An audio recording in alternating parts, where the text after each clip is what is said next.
Mga kaibigan, may good news para sa lahat. Kung gusto nyo nga makabasa ng mga balita tungkol sa Mindanao, wala nang iba kundi ang Mindanao Examiner newspaper. Mindanao ang sirkulasyon, Mindanao ang balita. Ang Mindanao Examiner sa Basilan, Sulu at Zamboanga. Gumawa na rin ito ng mga independent films at ABP, audiovisual presentation, at may photography at video services pa. Bisitahin po natin ang kanilang website sa MindanaoExaminer.com o tumawag sa 9925480. Marami po salamat. Kaya natin to.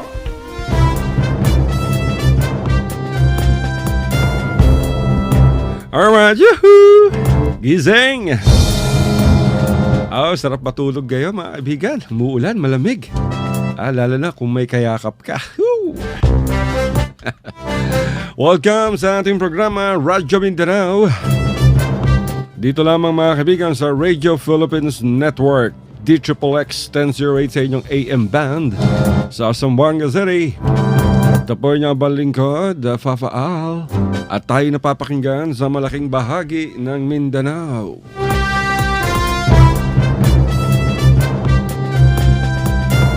Assalamualaikum, Basilan, Sulu, Tawi-Tawi, Sabah, Malaysia.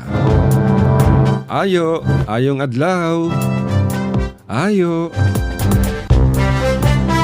Sa Zamboanga, Sibugay, Zamboanga del Sur, ug Zamboanga del Norte. Ayong adlaw sa tanan, ang paminaw sa ato. Sa Central Mindanao, sa North Cotabato, Kidapawan, Coronadal, sa Maguindanao, sa Sultan Kudarat at Cotabato City. Nakikinig sila sa atin ngayon. Sa Samal Island, good afternoon. Dyan sa Blue Jazz Beach Resort and Water Park. Agang nag-text ng mga staff ng Blue Jazz Beach Resort and Water Park, mga kaibigan. Alas 12:30 pa lang nagte-text na. Batiin daw sila, wag daw kalimutan batiin ang lahat ng staff ng Blue Jazz Beach Resort and Water Park sa Samal Island. Katabi lamang niya mga kaibigan ng Davao City. From Davao City, isang sakay lang yan sa water taxi in 10 minutes. Nandun na kayo sa Samal Island. Kaya kung gusto nyong magbakasyon, kasama ang inyong mga pamilya, mahal sa buhay, sweetheart, palalab, chiching, o kaya mag-celebrate ng anniversaries, weddings, baptismal, birthdays, or business conference, seminars, workshops. Saan pa? Wala nang iba kundi sa Blue Jazz Beach Resort and Water Park. Napakaganda dyan mga kaibigan at napakamura, affordable pero world-class quality ang kanilang mga amenities.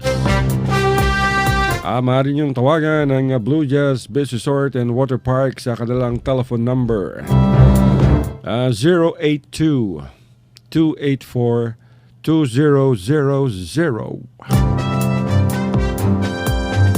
Ulitin natin mga kaibigan, ang telephone number ng Blue Jazz Beach Resort and Water Park is 082-284-2000. O kaya maaari niyong i-text sa cellphone.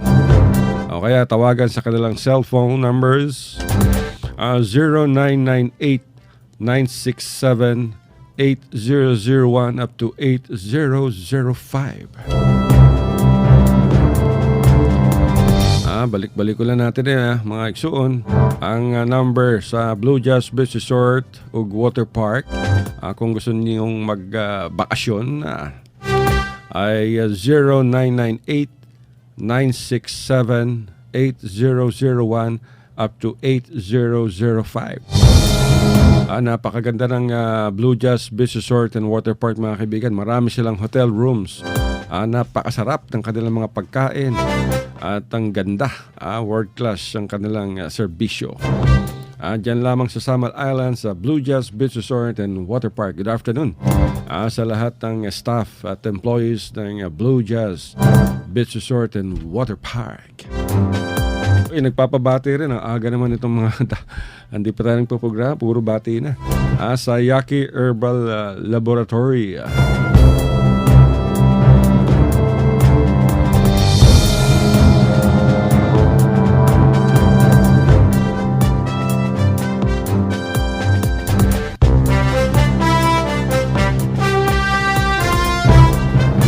Nagpapabati ang mga taga Yaki Herbal Laboratory, mga kaibigan. So good afternoon sa lahat ng mga taga Yaki. Yaki, mga kaibigan. Herbal Laboratory. Matatagpuan niya, mga kaibigan, sa Barangay Paco, sa Kidapawan City, sa North Cotabato. Napapakinggan tayo ngayon dyan. Meron din silang radio station, mga kaibigan, dyan sa compound ng Yaki Herbal Laboratory. Ito yung Joy FM 105.7. Pero, malayo sila, so nagpapabati sila dito sa atin. Yung mga kaibigan natin dyan, mga disc jockey, news anchors sa Joy FM 105.7 sa Kidapawan. So, good afternoon sa lahat dyan. Alam nyo, mga kaibigan, itong Yaki, talagang napakaganda. Meron sila mga vitamina, supplements, pati baby soap. Meron sila, mga kaibigan, yung Yaki baby soap. Hypoallergenic to. At kaya naman napaka-delicate. Alam nyo, mga kaibigan, napaka-delicate ng mga skin ng ating mga sanggol. So kailangan natin ng talagang sabon na hypoallergenic. Ibig sabihin yan maaaring gamitin. At alam nyo ba ang ingredients ng Yaki baby soap, nitong Yaki Herbal Laboratory? Meron tong goat milk. Kita niya, mga kaibigan, sa makitang sabon para sa mga baby na may goat milk. At meron ding vitamin B3. Kaya napakagaling ng Yaki. At bukod sa baby soap, mga kaibigan, meron din silang Yaki Beauty Care Soap. Na makakapagpatanggal ng inyong acne, pimples, skin discoloration, pampakinis ng kutis. At alam nyo kung ano ang kasama, ano ang sangkap ng Yaki Beauty Care Soap? Retin A. Kita nyo naman, mga kaibigan, may Retin A ang Yaki Beauty Care Soap. At hindi lamang yan. Ako, nasubukan ko rin yung yung Yaki Herbal Capsule. Alam nyo ba, tayo, diabetic tayo . Pero itong Yaki Capsule talagang napakabisa. Dahil nagtataglay ito ng spirulina, 100 milligrams, ampalaya, 100 milligrams, malunggay, 100 milligrams, sambong 100 milligrams, garlic 100 milligrams. Kaya naman nakakapaglinis to, mga kaibigan, ng ating mga internal organs. Talaga napakabisa.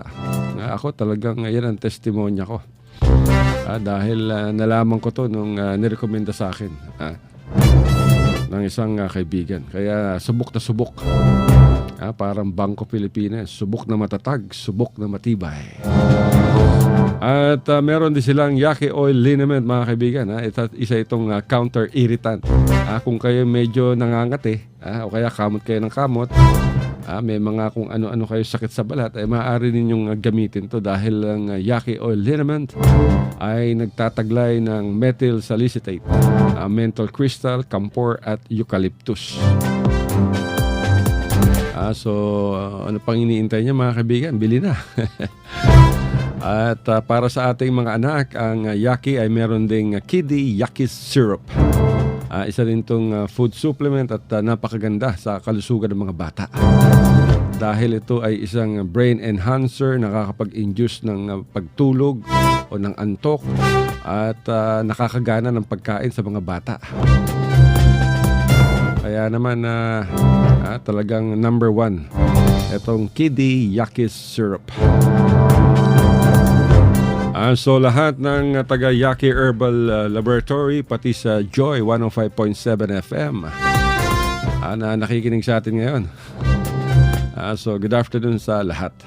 Ay pati na rin sa yung nasa likod ng tagumpay nitong Yaki Herbal Laboratory na sina Mr. and Mrs.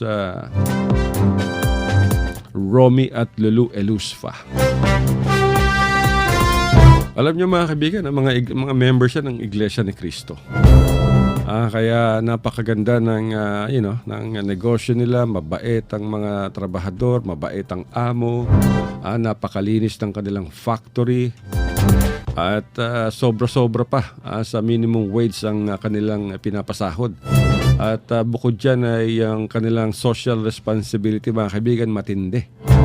Dahil hindi nila nalilimutang tumulong sa kanilang mga kapwa sa community service. So huwag niyong kalimutan mga kaibigan ang Yaki Herbal Products.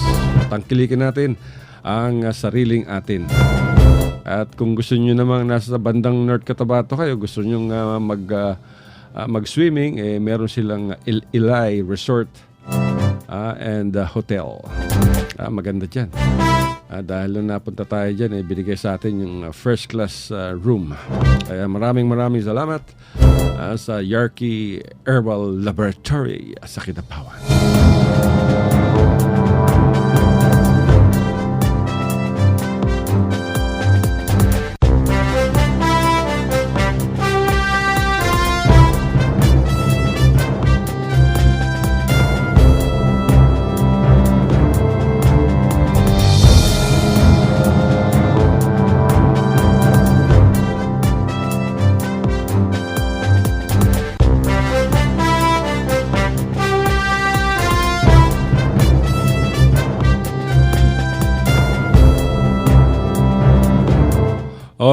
Marami nakikinig sa atin sa lalawigan ng Sulu. Meron tayong natanggap na text at nagpapabati sila dyan sa bayan ng Holo. Sa Abdullah family, salamat alaikum. Magandang hapon sa inyo lahat dyan. At meron tayong balita. Itong alam nyo ba mga kaibigan na naharap sa kasong graft at malversation ng dating regional governor ng ARM na si Nur Miswari. Dahil sa di umano'y maanumalyang pagbibili nito ng mga gamit pang edukasyon na nagkakahalaga ng 137.5 million from year 2000 hanggang 2001. Nako, sa isang taon lamang 137.5 million ang ginastos ni Miswari according sa ombudsman. At questionable ito mga kaibigan dahil hindi umano ito dumaan sa bidding. Walang bidding process. Grabe, no? Isang taon lamang 137.5 million ang ginastos upang ipambili ng mga education materials at nang walang proper bidding, walang mga papeles. Ako po. Bukod kay Miswari, marami pa ang nasasangkot dyan. According yan kay Ombudsman Conchita Morales. Ipinag-utos ni Ombudsman Morales mga kaibigan ng pagsasampa o naisampa na ang kasong graft at malversation charges laban dito kay Nur Miswari na siya ring hepe o pinuno ng Moro National Liberation Front. Dahil nga dito sa according kay Ombudsman Morales ay anomalous procurement of educational materials worth 137.5 million from 2000 to 2001. At si Ms. Rari is facing 3 counts of malversation of public funds through falsification. And 3 counts of violation of Section 3E or the Anti-Graft and Corrupt Practices Act over the deal. At bukod kay May Swari ay 5 iba pang opisyal ng Department of Education at isang opisyal ng Commission on Audit ang nahaharap sa kaso.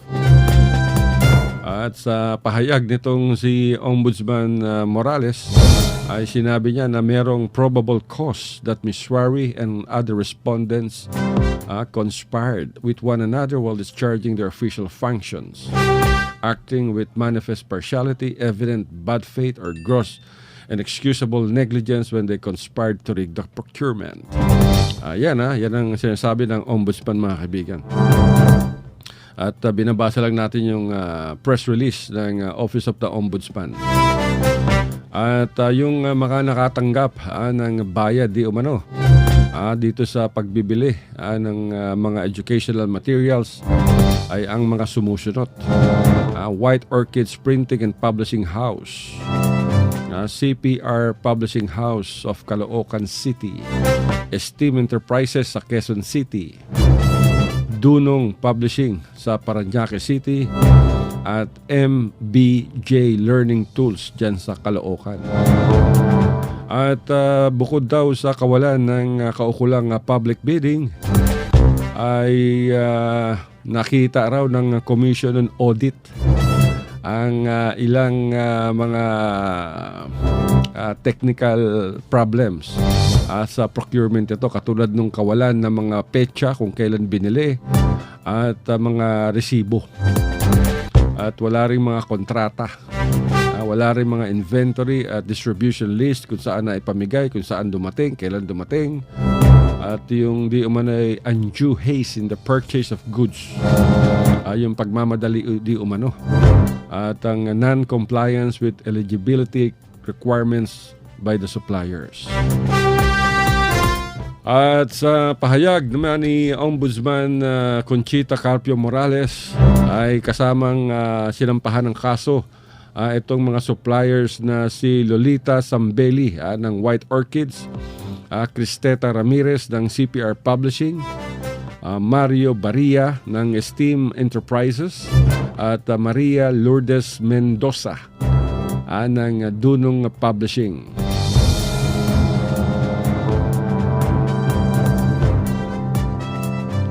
So ayan mga kaibigan, ayan ang inilabas ng Office of the Ombudsman.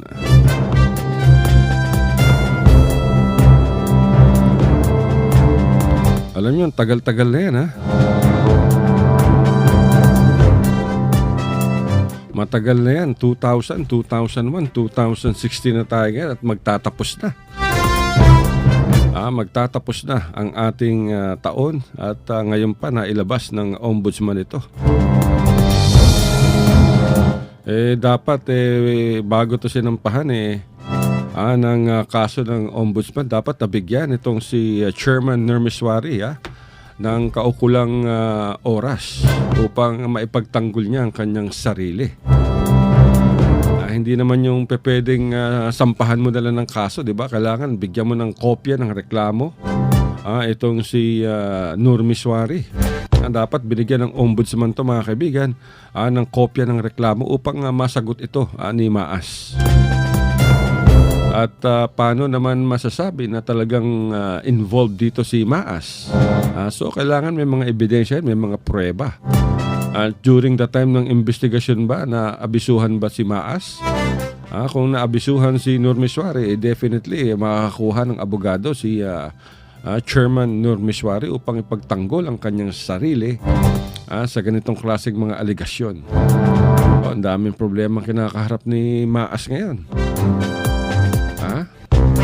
Nung kailan lamang last week mga kaibigan, sinabihan niya itong si peace advisor ni Tatay Digong Duterte na si Jesus Doresa ay kailangan di umano, pinapanawagan niya sa pamahalaan, particularly sa Department of National Defense, na itigil muna pansamantala ang opensiba ng militar laban sa Abu Sayyaf dyan sa lalawigan ng Sulu. Ito ay upang bigyan daan ang mapayapang negosasyon para sa paglaya ng mga bihag ng notoryosong grupo. Pero sinabi naman ni Defense Secretary Delfin Lorenzana na hindi maaaring itigil ang opensiba laban sa Abu Sayyaf. Ang daming sundalong pinadala, ilang batalyon, 7 yata o 10 na. So yan ang patuloy na ginagawang operasyon ng militar mga kaibigan sa ilalim ng Western Mindanao Command.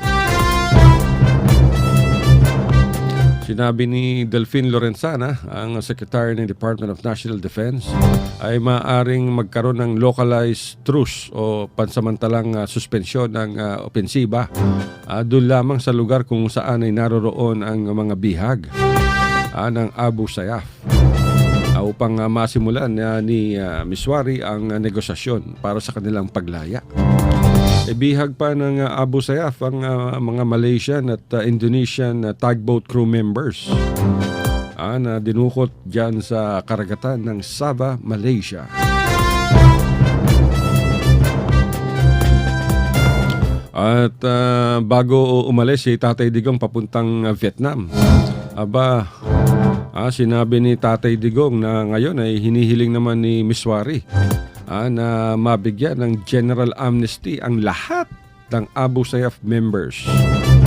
Grabe. Sabi ni Tatay Digong, si Miswari daw kung sakaling gustong makipag-usap sa pamahalaang Duterte, kailangan ang hiling ni Miswari, isa sa mga kondisyon upang matuloy ang pag-uusap ay ang pagbibigay ng amnestiya. Hindi lamang amnestiya kundi general amnesty sa lahat ng Abu Sayyaf. Dyan sa Sulu, most likely, pati na rin ang Basilan, lahat. Ako, paano yan? Sabi ni Tatay Digong, hindi pwede yan. Kasi malaki ang kasalanan ng Abu Sayyaf. Pinapatay nila yung mga taong inosenteng sibilyan, mga inosenteng tao, pinupugutan sa harap ng kamera at saka ikakalat sa Facebook. Kaya sabi ni Tatay Digong, no amnesty for Abu Sayyaf.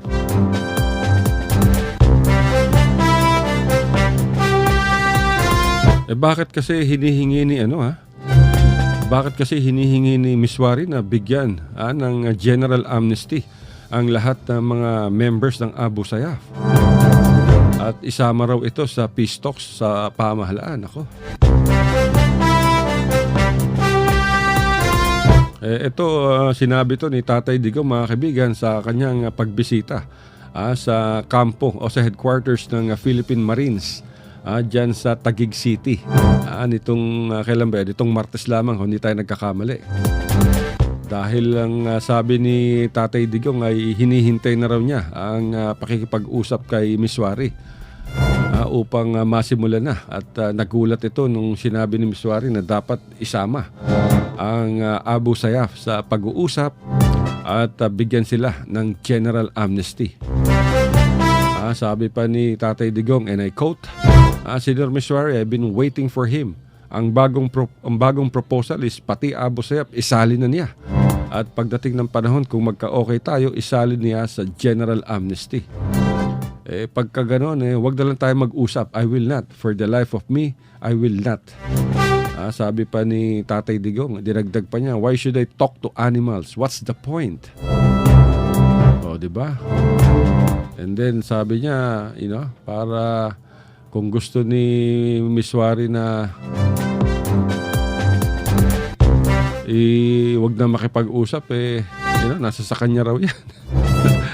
Sabi ni Tatay Digong, kung ayaw makipag-usap, nasa say yan. You wait for another president. Ayoko ng ganun. As a matter of principle, I will not accept that. Either Nur abandons the Abu Sayyaf or he will take care of the Abu Sayyaf.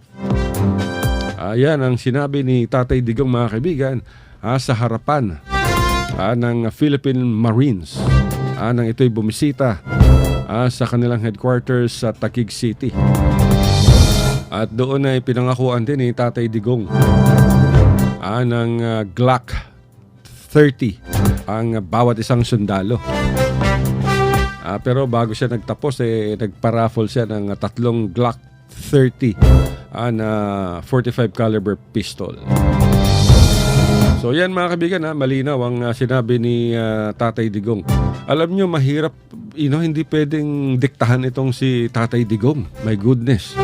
Hindi pa ba ito na lalaman ng lahat? Kita nyo yung nangyari kay Pastor Apollo Kibuloy? Diba, nung kasalukuyang si Tatay Digong ay namimili ng mga magiging miyembro ng kanyang gabinete, nag-react itong si Pastor Apollo Kibuloy. Ang sabi ni Pastor, dapat through kanyang spokesperson, dapat daw sumasangguni itong si Tatay Digong dito kay Pastor Apollo Kibuloy sa pagpili ng mga uupo bilang kanyang mga cabinet members. Ang dahilan, kasi sinuportahan ni Pastor Apollo Kibuloy di umano itong si Tatay Digong sa kanyang kandidatura Nagpahiram ng mga eroplano, nagpahiram ng mga helicopters. Ano ang sagot ni Tatay Digong? Hindi siya pwedeng diktahan. Yun ang nakakalungkot dun, mga kaibigan. Matagal na silang magkaibigan ni Pastor Apollo Kibuloy. Bata-bata pa sila, magkasama na sila. Hanggang ngayon, hanggang sa dumating yung point na nagsalita, di umano, itong si Pastor Apollo Kibuloy, dahil hindi raw siya sinasangguni nitong si Tatay Digong Duterte sa kanyang pagpili na magiging members ng kanyang kabinete. Sagot ni Tatay Digong, matindi yung sinabi ni Tatay Digong. At yung kanyang pakikipagkaibigan kay Kibuloy talagang will stop kung magsisimula na ang kanyang serbisyo sa ating bansa at sa mamamayang Pilipino. Mula noon, mga kaibigan, tumahimik na tong si Pastor Apollo Kibuloy. Diba, hanggang ngayon wala na tayong marinig na may issue tungkol kay Pastor Apollo Kibuloy. At tahimik si Pastor Apollo Kibuloy at tahimik na rin si Tatay Digong Duterte. So yun ang dyan, mga kaibigan. So hindi pwedeng diktahan, hindi mo maaaring diktahan si Tatay Digong Duterte. Kung kilala niyo si Tatay Digong, nako, wag na kayo magkamali, baka mamura pa kayo. Sabihin sa inyo, Tatay Digong, tangina ka, wag mo akong pagsasabihan. Diba? Gusto niyo ba marinig yung gano'n? Siyempre, hindi pwede. Ayaw ni Tatay Digong, lalo na ngayon, pangulo siya. Nung mayor siya, prosecutor siya, abogado siya, judge, hindi nga umubra, lalo na ngayon. Diba? Kaya yan ang hindi naintindihan. Kaya itong kay Nurmishwari, hindi pa pwedeng hindi pa pwedeng sabihan ni Nurmishwari si Tatay Digong kung ano ang gusto niya. Diba, mga kaibigan? Commercial break muna tayo, 2:30 na. Mga kaibigan, may good news para sa lahat. Kung gusto niyo nga makabasa ng mga balita tungkol sa Mindanao, wala nang iba kundi ang Mindanao Examiner newspaper. Mindanao ang sirkulasyon, Mindanao ang balita. Ang Mindanao Examiner sa Basilan, Sulu at Zamboanga. Gumawa na rin ito ng mga independent films at ABP, audiovisual presentation, at may photography at video services pa. Bisitahin po natin ang kanilang website sa MindanaoExaminer.com o tumawag sa 9925480. Marami pong salamat. Kaya natin to. Thank you very much, Mr. President. Ang aking paboritong presidente, si Fidel V. Ramos. Paano mo ako yun? Puro ka lang katabaho. Akala ko ba, magkabati tayo. Kaya, maaari, pwede bang yung technical director natin, wag niyo basta-basta ipapasok on air si Mayor Erap? Nagugulat tuloy ako, natataranta ako pag naririnig yung boses ni Mayor Erap. Ako po. Baka kang magulat. Ano ba gusto mo? Ay, wala. Ako. Sorry, Mayor. Nagugulat ako. Hindi naman ako sinisenya sa ng technical director. Bigla na lang kayong papasok. Pasensya kayo pa naman paborito ko rin kayo.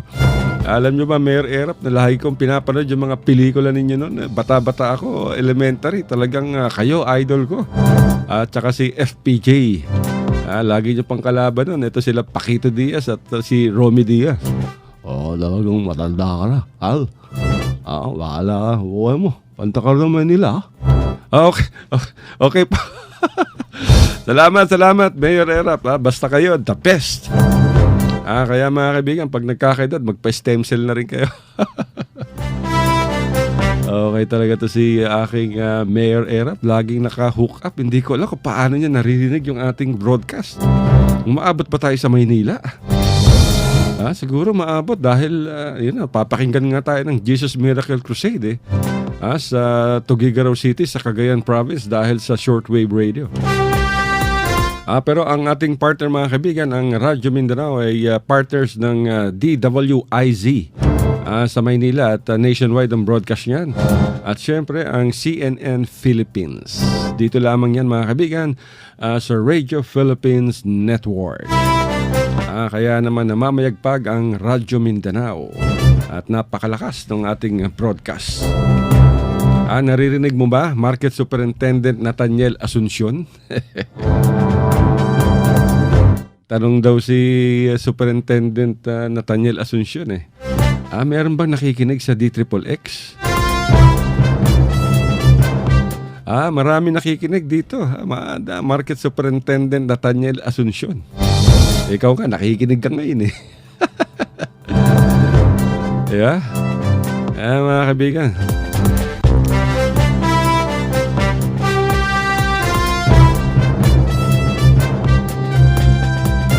Anyway, mga kaibigan, meron tayong balita.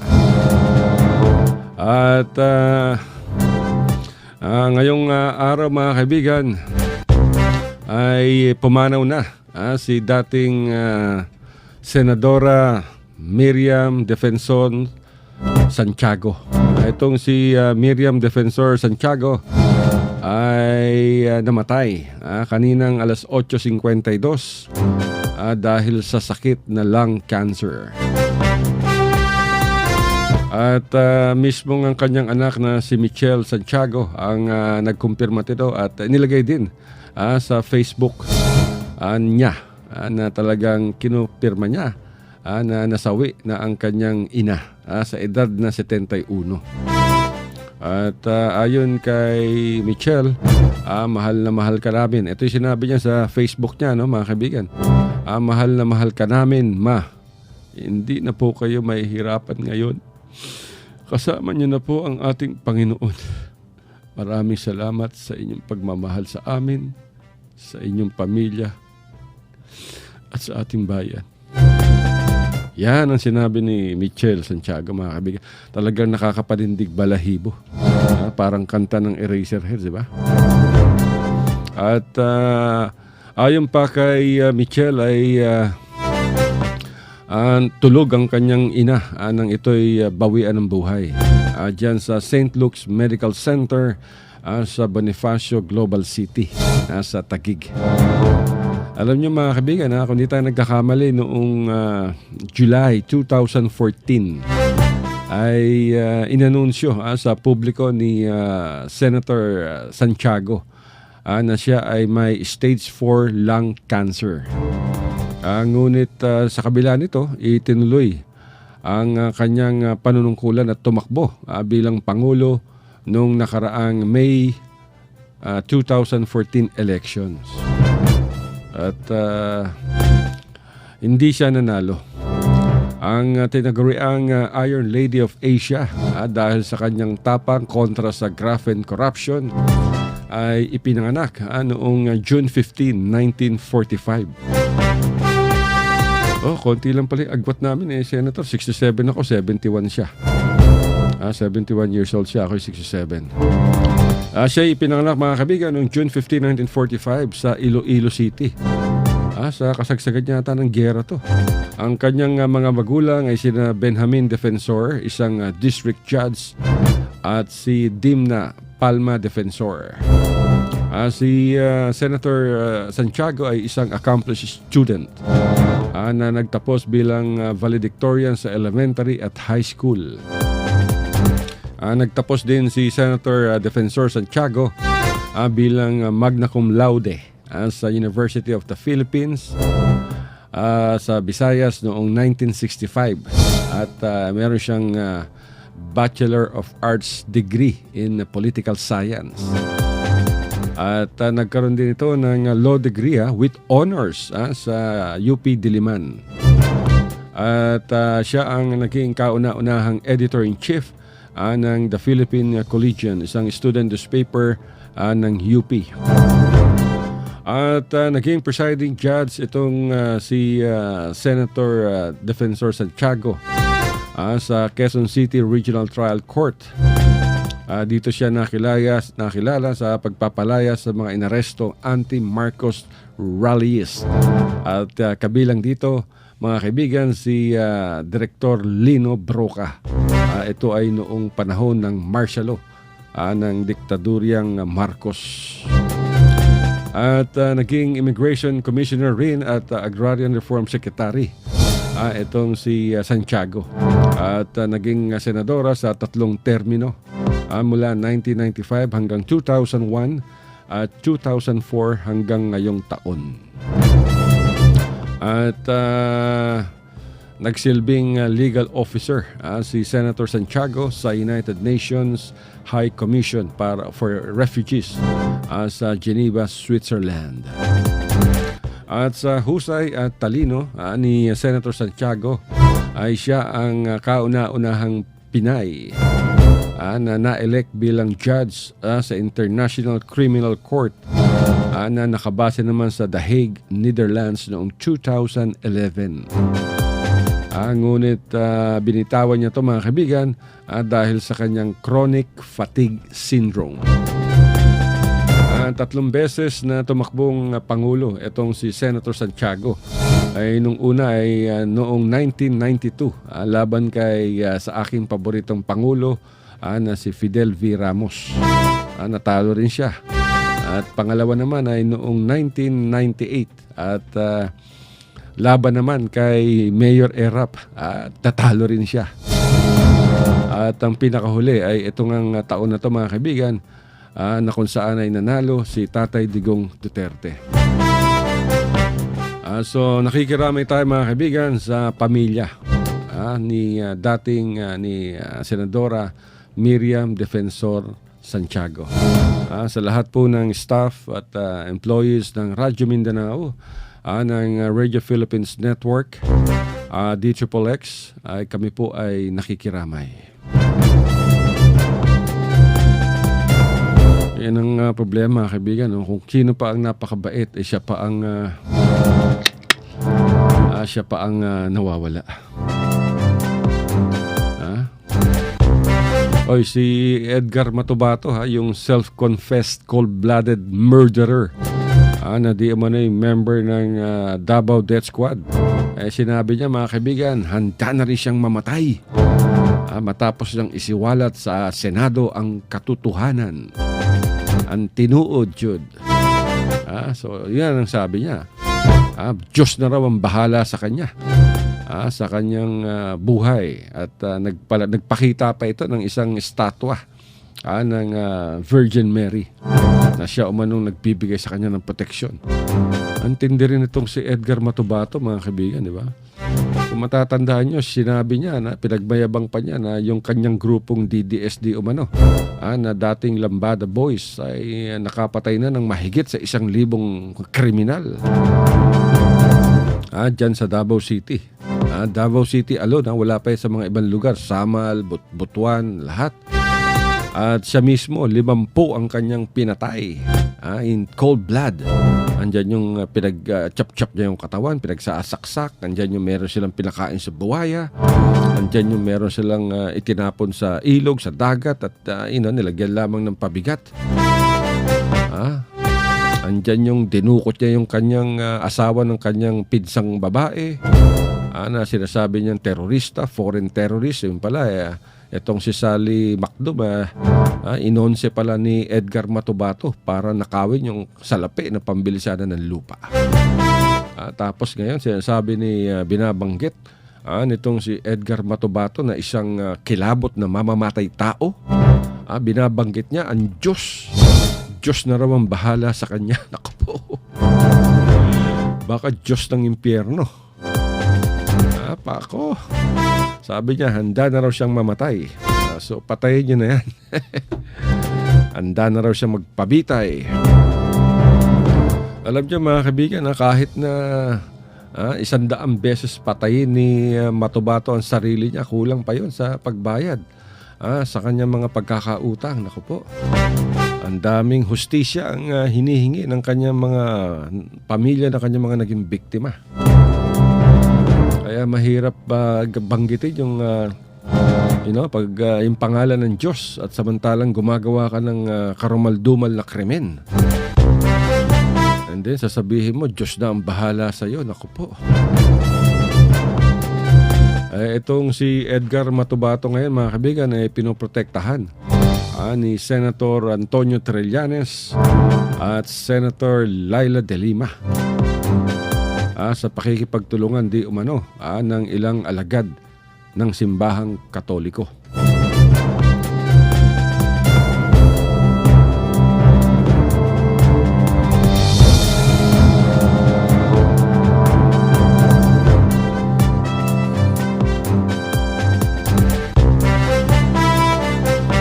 At inuugnay ng Department of Justice Secretary Vitaliano Aguirre itong si De Lima sa illegal na droga at sa pagtatanggap ng mga drug money.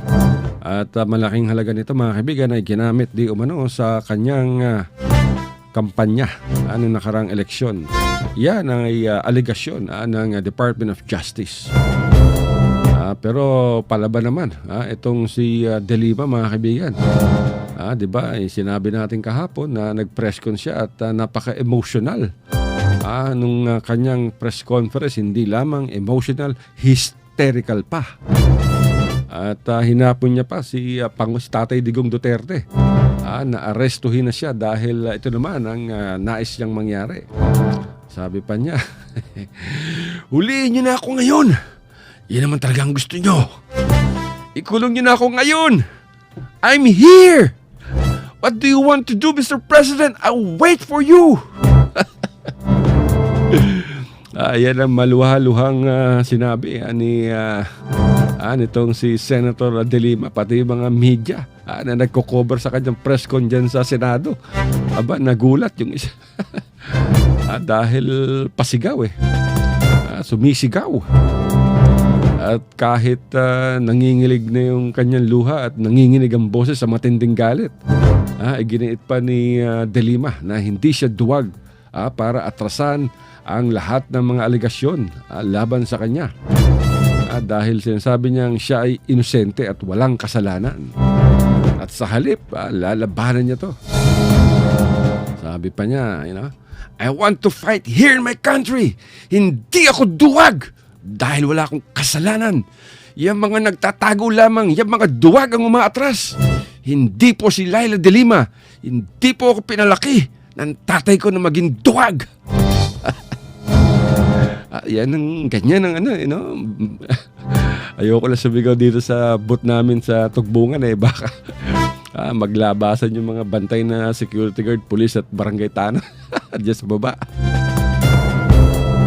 At sabi pa ni De Lima, sa desperasyon umano ni Tatay Digong, ay pilit siyang sinisiraan at hindi iniisip ang epekto nito sa ating bansa.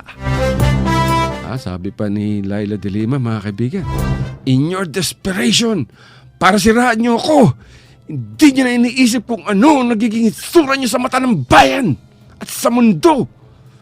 Kayo na po ang pinagtatawanan, hindi po ako. Inosente po ako.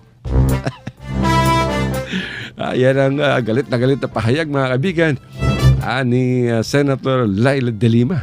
Yung manager namin si Philip Aboy nakikinig pero tumatawa. Ay nako, mabuti wala tayong sipon dahil pag natawa tayo yung sipon lolobo lala sa ilong. Aminado naman ng senadora na hindi niya alam ang kanyang gagawin. Na minsan ay naisip na rin niya sana hindi na lamang siya nanalo. At bagamat hindi naman pinagsisihan ang kanyang pagtakbo bilang senador, ay itutuloy nito ang laban. Talagang matindi mga kaibigan. At itong gusto nating abangan mga kaibigan, ito yung inihintay namin. Yung paglalabas. Yee! Paglalabas di umano ng tatlong sex video. Nitong si Senator Laila De Lima at ng umano'y driver bodyguard nitong si Ronnie Dayan. Ilalabas daw to sa pagdinig na gagawin ng Kongreso. Sabi naman ni mga kaibigan, problema dito para sa akin, ito personal kong opinion to. Dahil itong programa sa Radyo Mindanao, puro naman tong opinion, komentaryo at chismis.